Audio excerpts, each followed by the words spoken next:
Hello, my dear students. Myself is Devi, Assistant Professor, Mogini College of Engineering and Technology in the Department of Artificial Intelligence and Data Science. To handle the subject data structures using C++, today we are going to discuss about the topic Object-Oriented Programming Paradigm. So let us see what is Object-Oriented Programming Paradigms. It is an approach in which the software is designed around the object which represents real-world entity. An object that contains data and functions. Data is otherwise known as attributes, and functions is nothing but the method or behavior that operate on the data. The object-oriented programming create modular, reusable, flexible, and easily maintainable program. Object-oriented programmings are as object, data abstraction, encapsulation, inheritance, homomorphism, dynamic binding, and message passing. This is the diagram of object-oriented programming paradigms. First of all, we will see this class. Class is an abstract data type. It consists of data members and member functions. Class is the blueprint for an object, which it can be accessed and used by the creation of an instance of a class. Class represents a set of objects. Class can have any number of objects. Class represents a set of properties or methods that can be accessed with the help of the object.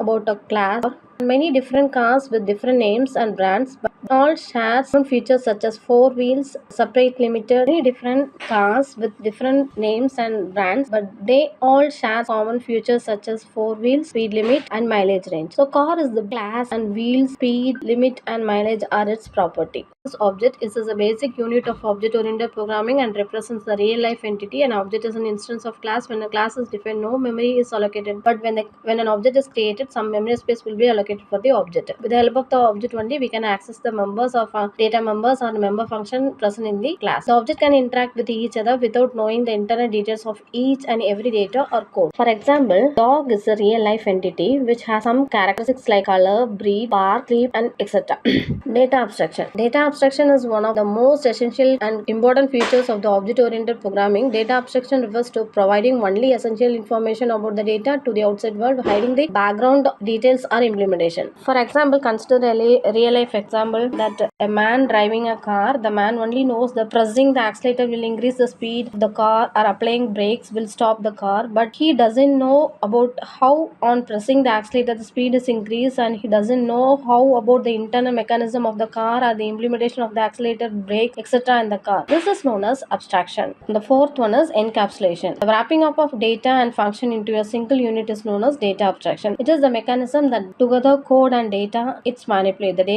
data is not accessible to the outside, and only those functions which are wrapped inside the class can access it. In encapsulation, the variable or data or the class are hidden from the other and can be accessed only through any member functions of the class in which they are declared. As in encapsulation, the data is a class is hidden from other classes, so it is known as data hiding. Encapsulation means keeping the data safe and allowing access only through the proper channel. For example, in a company, the sales keeps its own data and the finance department cannot access it directly. If the finance needs sales information, they must request it from an authorized sales officer.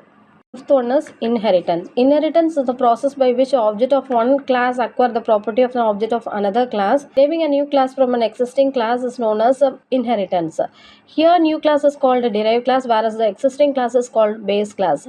The object-oriented programming, the concept of inheritance provide the idea of reusability. This means we can add additional features to the existing class without modifying it. This is possible by deriving a new class from the existing class. The new class will have the combined features of the both classes. Inheritance is an important pillar of OOPS. The capability of the class to derive properties and characteristics from another is called inheritance. So there are various inheritance: single inheritance, multiple inheritance, multi-level inheritance, hierarchical inheritance, hybrid inheritance. In case of single inheritance, a child class is derived from only one parent class is known as single inheritance. In the case of multiple inheritance, when a class is derived from more than one parent class is known as multiple inheritance. Multi-level, third one is multi-level inheritance. If a class is derived from another derived class is known as multi-level inheritance. Hierarchical inheritance, if more than one class is derived from the parent class is known as hierarchical inheritance. It will be in the form of tree-like structure.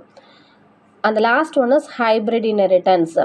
If a class is derived from more than one derived class, then it is known as hybrid class or hybrid inheritance. The sixth one is polymorphism. The word polymorphism means having more than one form. Poly means many, morphism means forms. That is, having more than one form is known as polymorphism. Polymorphism is the ability of message to be displayed in more than one form. For example, A person can play multiple roles at the same time, such as a father, husband, and an employee. The best example for this polymorphism is function overloading and operator overload. An operator may exist different behavior in different instances. The behavior depends upon the type of the data used in the operate. Seventh one, dynamic binding. Dynamic binding, the code to the execute in the response to the function call is decided at the time of the runtime. That is dynamic binding. Dynamic binding means the code associated with the given procedure call is not known until the time of the call at runtime. Dynamic method is message passing. It is a form of communication used in object-oriented programming as well as parallel programming. Objects communicate with one another by sending and receiving information to each other. A message for an object is request to execute of a procedure and therefore will invoke a function in the receiving object that generates the desired result. Objects have a life cycle, they can be created and destroyed. This is all about the object oriented paradigms. We will discuss the next topic in next section. Thank you.